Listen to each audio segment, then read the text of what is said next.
आहे आम्ही सर्व एकत्र आणि म्हणून हा संघर्ष चालू आहे, चालू राहील पूर्ण होईपर्यंत.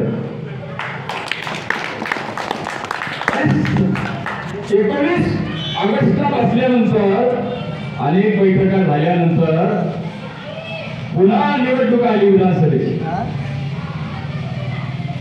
आणि विधानसभेच्या निवडणुकीच्या वेळेला देखील आमच्या बरोबर बैठक झाली, बरोबर ना. महसूल मंत्रालयामध्ये त्याने सांगितलं, अहो साहेब झालं तुमचं, उगाच कशाला त्रास घेता तुम्ही मैदानात बसायचा. आम्हाला तर असं वाटायचं की आम्ही काय नक्की काय करतोय, झालेलं आहे आणि आम्ही मैदानात बसतो तर कशाला बसता तुम्ही. मग थोडस विचलितपणा यायचा, अरे झालेलं आहे पण पेपरवर दिसलं पाहिजे ना, ते काही दिसत नव्हतं, त्यामुळे आम्ही उठत नव्हतो. त्याही वेळेला आम्ही उठलो नाही. 15 किती तारखेला लागली आचारसंहिता, ऑक्टोबरला, बरोबर आहे. 15 ऑक्टोबरला आचारसंहिता लागली, पेपर हातात आला नाही. कामगारवाले आता काय करायचं, म्हणजे थांबा 2 दिवस अजून थांबायचं आपल्याला, कारण शेवटच्या टप्प्यात केलेला निर्णय कदाचित आपल्याकडे 2 दिवसात येऊ शकेल. 2 दिवस थांबलो आचारसंहितेनंतर, तरी काही निर्णय आला नाही. मग पुन्हा आम्ही स्थगिती घेतली. तिसऱ्यांदा घेतलेली ही स्थगिती आहे, आंदोलन थांबलेलं नाही. आम्ही पुन्हा चौथ्यांदा मैदानात जाणार म्हणजे जाणारच. किती असतील, 4 असतील बैठे साहेब. आता मी इतर विषयांवर का बोलत नाही, कारण आपल्या सर्व नेत्यांनी आजपर्यंत केलेला सर्व इतिहास सांगितलेला आहे. पुन्हा पुन्हा ते बोलण्यात विषयाचं बोलतोय, बरोबर आहे. कारण प्रत्येक निवडणुकीला आपल्याकडे जे येतात ते आपल्याला सर्व सांगतात, कारण ते पाठांतरच असतं, त्याशिवाय निवडणुकीला उभं राहता येत नाही.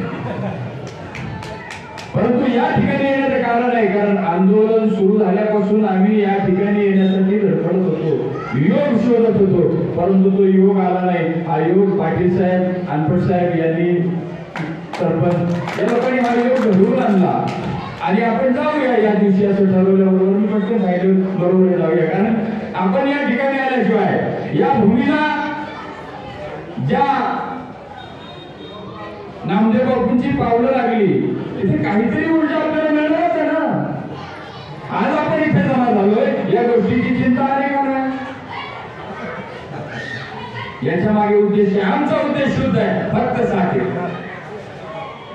लोकांना अनेक प्रश्न स्वप्न पडतात, अरे आता कशी काय बैठक, कशासाठी बैठक, ठीक आहे तो त्यांचा वैचारिक विचार आहे, आपल्याला त्याच्याशी काही घेणं नाही. परंतु एक आहे,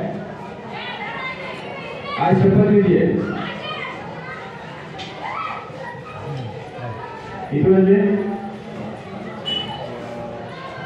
मंत्रिमंडळ अस्तित्वात नसल्यामुळे आपल्याला बसता येत नव्हतं. मुख्यमंत्री झाले परंतु इतर खाते वाटप झालं नव्हतं. आपला प्रश्न 3 खात्यामध्ये विभागलेला आहे, नगरविकास, महसूल आणि कामगार. या तिन्ही खात्याच्या माध्यमातून निर्णय झाल्याशिवाय आणि मुख्यमंत्री उपमुख्यमंत्र्यांचा त्याच्यावर कॅबिनेटचा निर्णय असल्याशिवाय आपलं होणार नाही. बोर्ड वगैरे कमिशनर काय करू शकत नाही, त्यांच्या हातातच राहिलेलं आहे. जिल्हाधिकारी वेगळा विषय, तो नगरविकास अंडर येतो, महसूल अंडर येतोय. एकदा महसूल खात्याचा निर्णय घेतला, जिल्हाधिकारी काय करणार आहे त्याचं. आम्ही गेलो होतो, आमचं काय बरोबर आलं, आमचा काही नाही विषय, म्हटलं बरोबर आहे. हे तुम्हाला आता कळलं, जमीन काढून घेताना हे तुम्हाला कळलं नव्हतं की तुमचं काही नाही, तुम्ही काढून घेतली. हे चुकीचं आहे, ते चुकीचं आहे. काय झालं, जमिनीचा दुरुपयोग झाला, बरोबर, लेट झाला. कुणी केलं, आम्हाला या कारणासाठी सांगितलं की जमिनीचा दुरुपयोग झाला, जमिनीचं बांधकाम लेट झालं. आम्ही सांगितलं या 7 एकरच्या विषयामध्ये प्रलंबित असणाऱ्या लोकांचा या विषयाशी काही संबंध आहे का.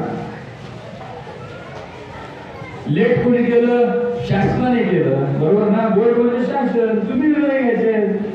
बोर्ड बोलतो शासनाचा निर्णय येत नाही, शासन बोलतो तुम्ही बांधलं नाही. आमचा काय संबंध आहे, आमचा त्याच्याशी संबंध नाही.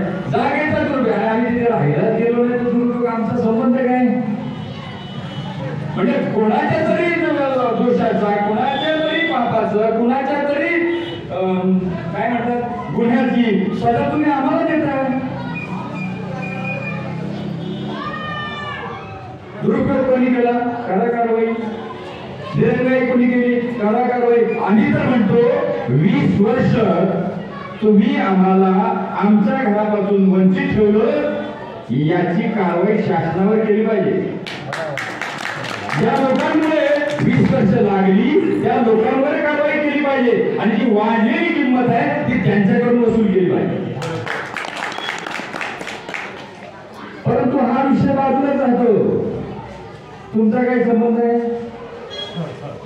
जागा शासनाची आहे. शासन म्हणजे कोण? आम्ही नाही का? सर्वसामान्य जनता शासन आहे. तुम्ही कोण शासन आहात? तुम्ही सेवक आहात, जनतेने निवडून दिलेले लोकप्रतिनिधी आहात. सत्ता आली म्हणजे तुम्ही काही करू शकता असं तर भाग नाही.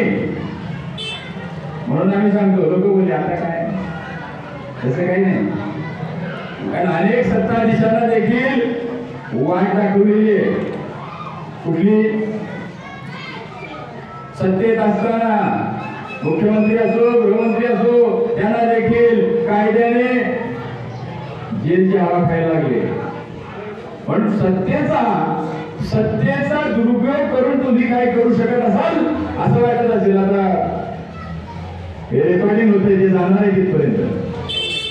सत्तेचा दुरुपयोग करून तुम्ही काय करू शकत असाल आणि शासनाची म्हणजे लोकप्रतिनिधींची, आमदारांची जागा आहे असं जर